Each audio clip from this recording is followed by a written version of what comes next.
Hello and welcome to Comic Culture.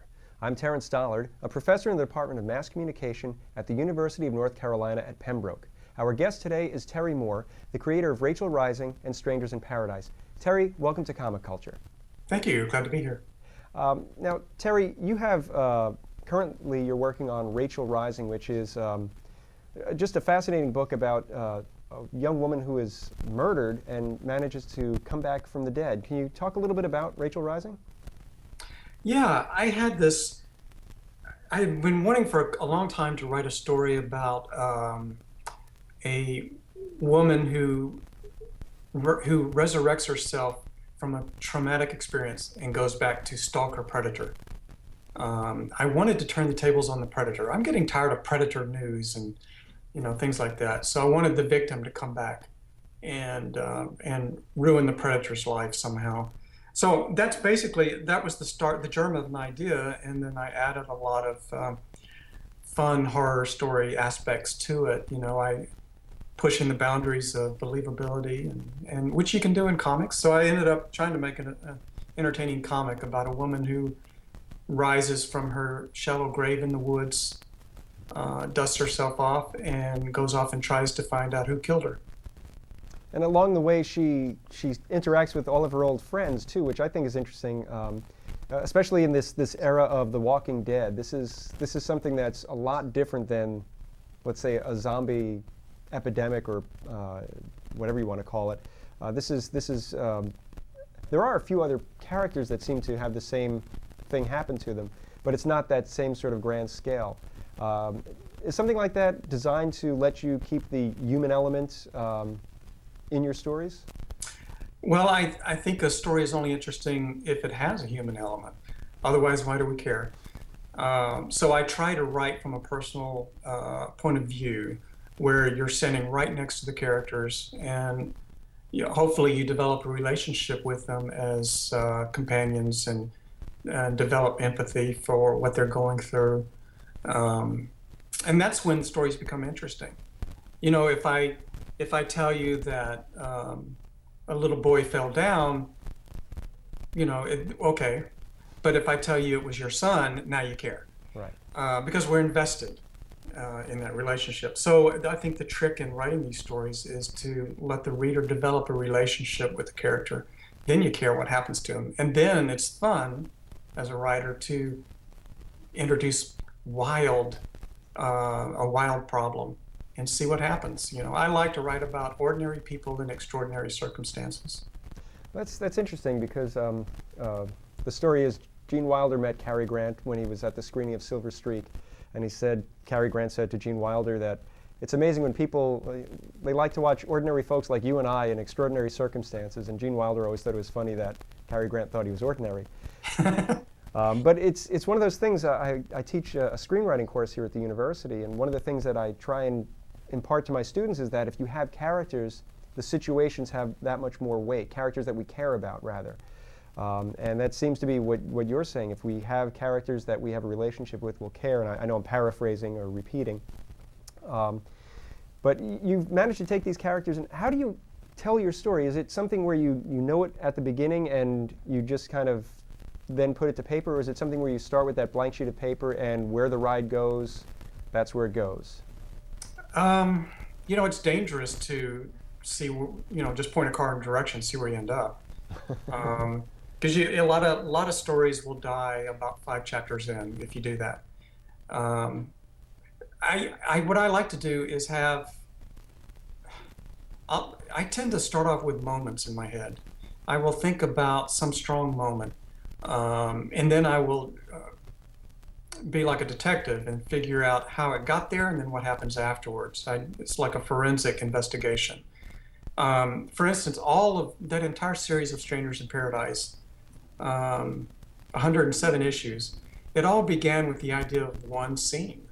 I had the idea of a woman breaking up with her boyfriend in the park, having a nervous breakdown and throwing her clothes at him.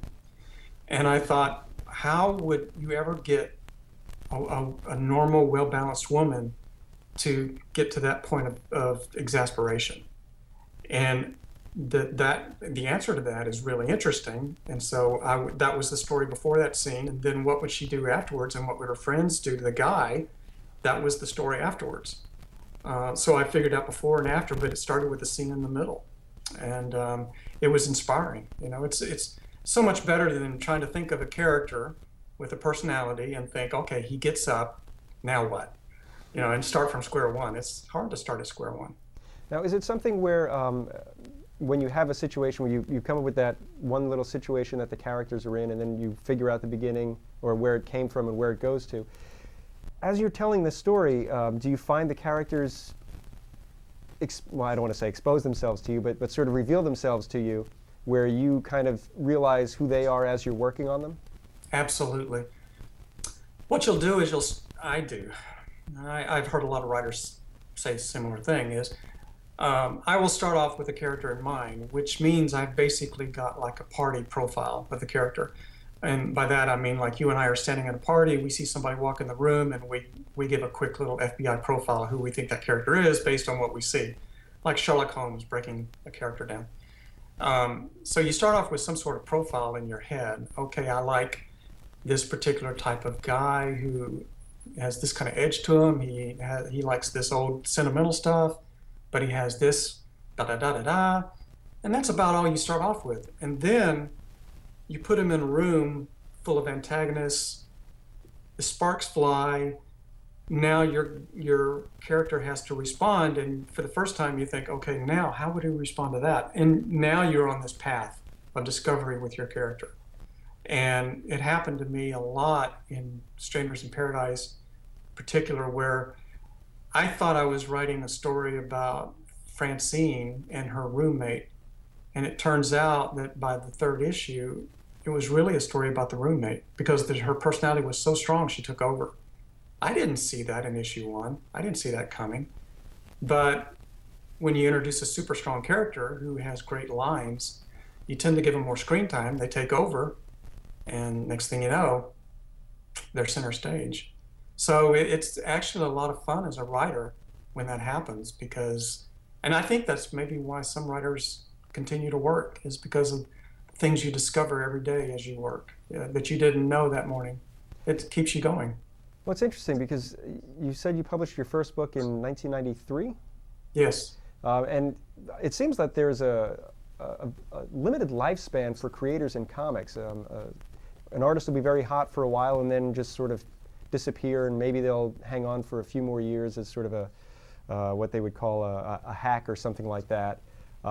It's very rare that you have these long careers rather than just that, I guess, supernova experience. Now, obviously, your work is something that connects your audience, so I'm not going to say that you're a hack by any stretch of the imagination, but you are a self-publisher. So as a self-publisher, I guess that gives you a little bit more control over what you're going to do. But could you explain what self-publishing is for those of us who might not know? Yeah, are we going to just leave the hack thing hanging out there? I'm not saying you're a hack. You've heard Jack Kirby, Jack the Hack. I never bought into that myself, but no, but those 2 points are related. One of the reasons I still have a career is because I self-publish. My books have never had blockbuster sales. I've never been in the top 200 out of 300 top-selling books. So being a self-publisher has allowed me to have a modest success and make a living at it. Whereas if I was with DC or Marvel, my numbers on my sales numbers many times would have been low enough for them to cancel the book. So I think one of the reasons I've been able to self-indulge with these long series is because I can continue to make it work on my simple level. And that's been one of the great things about self-publishing. I described the working routine, but in essence, the benefit of it is that I can't be fired. And you're right, the attrition in comics is amazing. And I think maybe that may be because so many people in comics will be in their 20s. Comics is full of a lot of talented people in their 20s, but they may use it as a stepping stone to another career. By the time they hit their 30s, The really good artists find that they can make more money if they go into advertising or storyboarding in LA. That's for the exceptionally good draftsmen. But there are better ways to make a living than comics if you're a talented person.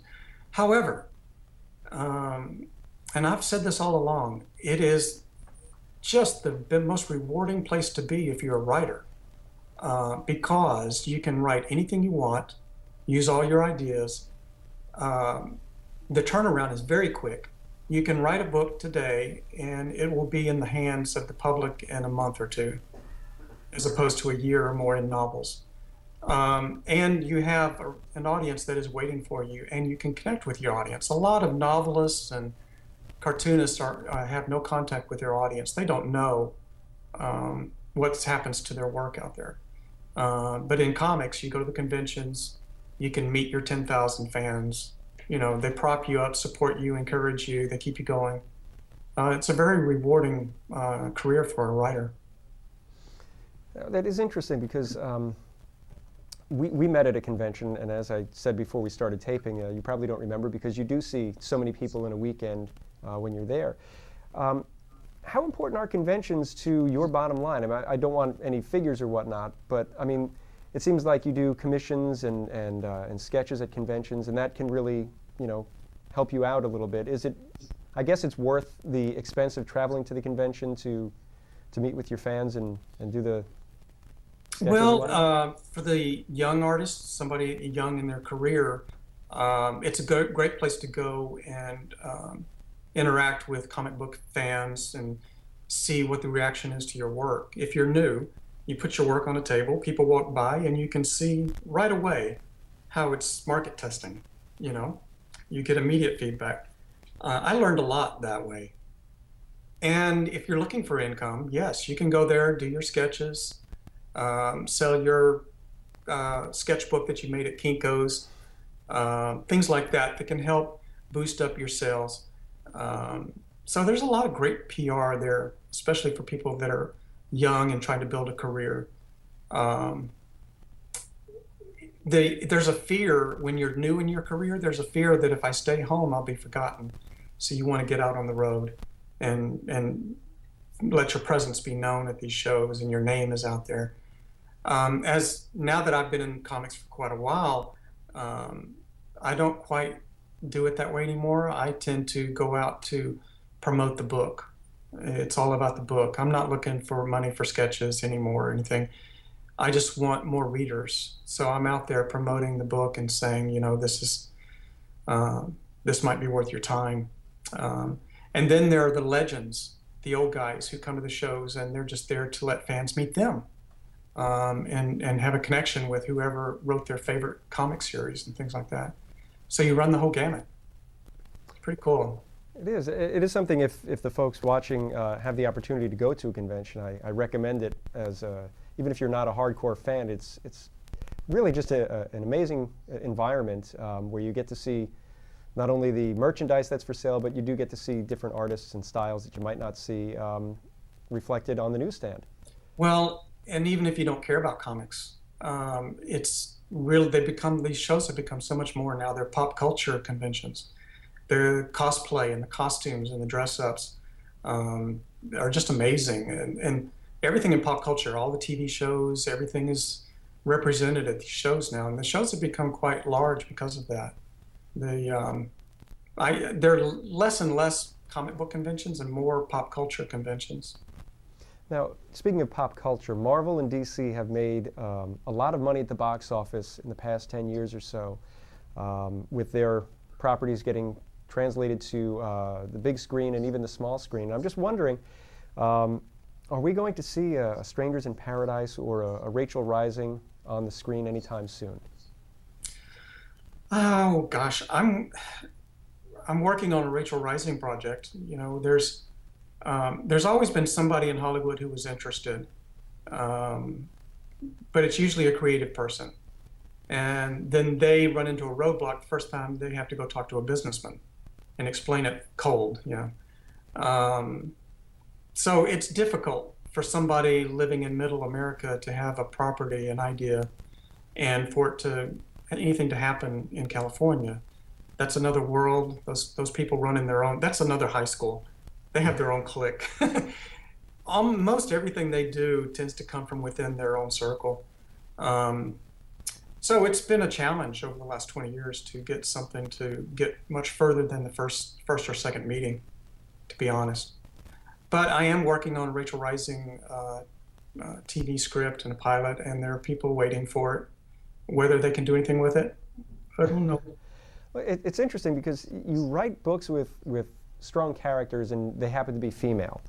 And that seems to be something that when you see a show like Buffy the Vampire Slayer, that's an audience that's out there that is receptive to ideas that I guess a lot of people would think of a sci-fi or fantasy as for guys. And when you have a show like that that lasts for 7 or 8 seasons and has such a life of its own, you could certainly see something like Rachel Rising being a very popular show with a broad demographic base. And we're talking really, I guess, boring technical terms now, but it's just such an interesting story, and you have such great characters, and it would be, I think, a great story to see every week tuning into.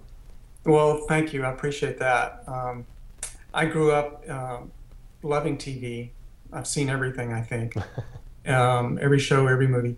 And I worked, my dad was a film director, TV director, and I worked in the business, and I was an editor, online editor for over a decade. So when I write my books, I'm not thinking of comic book precedents. I think of TV shows and what looks good on the screen, you know. That's my visual reference, and I tell stories that way. I got out of television production to go into comics just because it was such a faster way to work. I didn't have to talk 100 people into every idea. So I'm making my little comic, and I don't think about Jack Kirby or Stan Lee. I think about, oh, this is a good storyboard, and that's how I make my stories. I was always hoping that would give me a little leg up when it was time to take that comic book to LA and see if somebody wanted to agree. But I think when you see people like Joss Whedon working, he easily could have been a great comic book creator as well. It just depends on which industry you stay in. You know, Joss Whedon loves theater. He has a theater background, so he tended to stay in TV, work in TV, and he used comic book ideas and made them work on television. So it's wonderful to see these creators who could have worked in different mediums. Joss Whedon could have been successful in any medium because he's Joss. It wasn't a happy accident.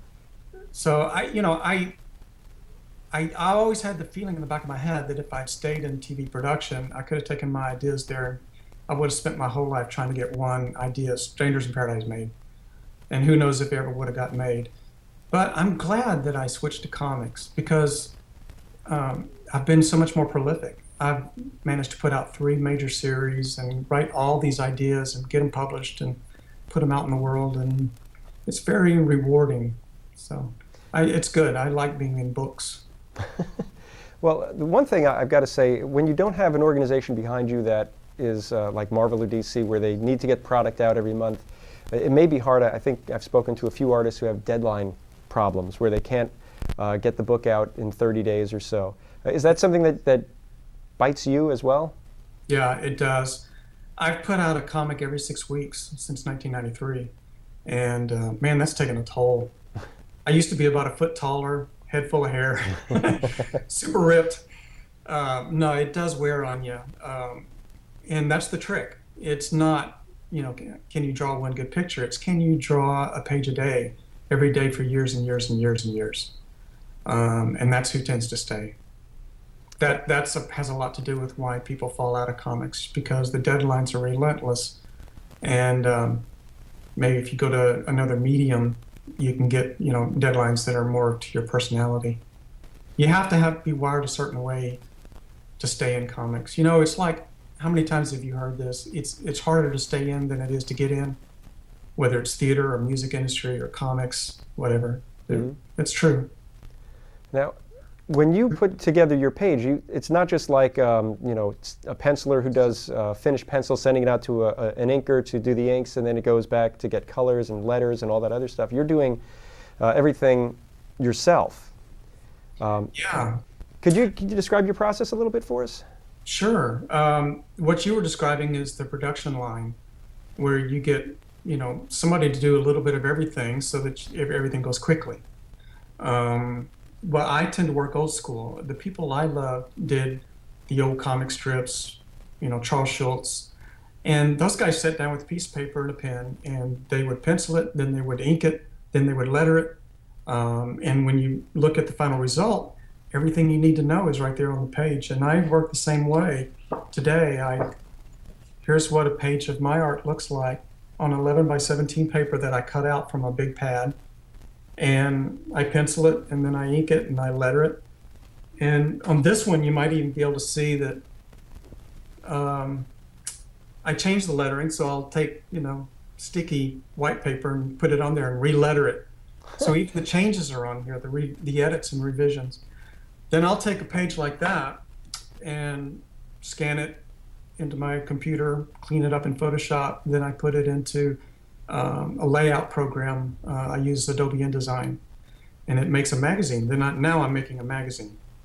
And I end up with a final magazine on that program, and I make a high-res PDF that can't be messed up, and I send that out to the printer.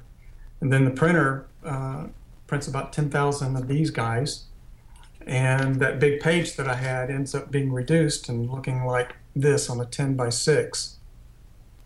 And hopefully all my line work showed well, and my corrections don't look like corrections. And so this comic is picked up by, boxes of them are picked up by a distributor who trucks them out to depots around the nation, and then those guys put them out to the stores. There are probably 3,000 comic book stores in the United States.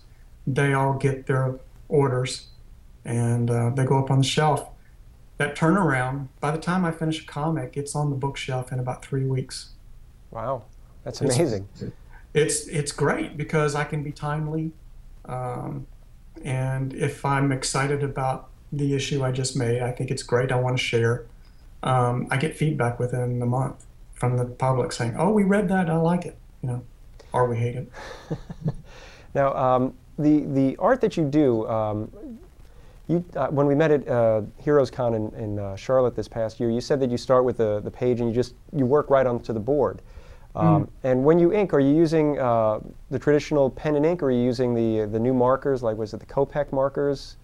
No, actually, I just use an old-fashioned brush and a little quill pen for most of this. I'll show you this again. I use everything now. I will go in here, and for the eyes and the small details, I'll use a fine point pen, like a quill pen, a 102. And then when I get to the hair where I want bigger, bolder lines, I'll use a Raphael #1 or #2 brush. And that I learned how to use a brush years ago in a class with a Disney animator. He taught me how to do it. And that's what the old comic strip guys used to use, either a pen or a brush. So I'm a hybrid, I use them all. Then when I go to the lettering, I'll use micron pens that come in different line widths. I tend to letter with either a 0.2 or a 0.3 or a 0.5, depending on whether somebody's yelling or whether they're talking, And I see the lettering as part of the art. I see it all the same. When you see something like that, you can tell that it's all meant to go together. I don't understand how people can just use computer lettering. It's just so cold, So it's very old school. This is how people did it in the 20th century. Maybe hard for young people to believe there ever was a 20th century, but that's how they did it. It's interesting. You recently won a Harvey Award for lettering. Yeah, I did.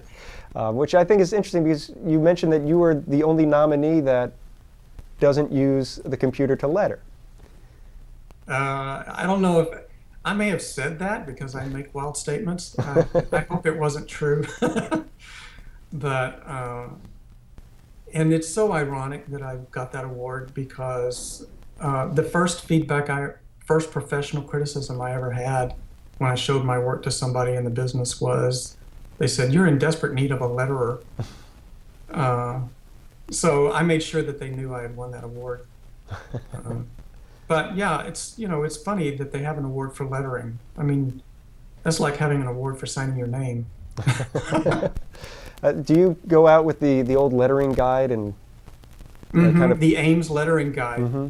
I had one in my drawer for years and years, probably 10 years, because I didn't know how to use it. It's a simple little piece of plastic with a bunch of holes, and the instructions made no sense to me. It's as if I read them and I was dyslexic. It made no sense. So it sat in my drawer for 10 years. Finally, with the internet, I saw a YouTube video of somebody I admired using one, and I copied his settings, and I've been using it ever since. There's another mystery that I've never figured out, and it's perspective. I have read a lot of books on perspective. I've done all the little exercises. It's all a lie. Everything they're teaching you in those books is a lie. It doesn't work. I cannot figure out perspective to save my life, and I've managed to get this far without it. I just wing it. I make it up as I go. I guess if it looks right, it must be right. That's all I hope for. And my creed, my motto is don't study it. Don't analyze it too close. If it just makes a good impression, that's okay. That's good enough for cartooning. It's interesting too, because when you mention lettering, it really is, like you said, it's part of the whole piece. Unfortunately, I'm being told that we need to wrap up right now, which means that our conversation has been so much fun that I've just lost track of time. I'd like to thank everyone for watching Comic Culture. We hope to see you again next time. We've been talking to Terry Moore, and have yourself a lovely afternoon.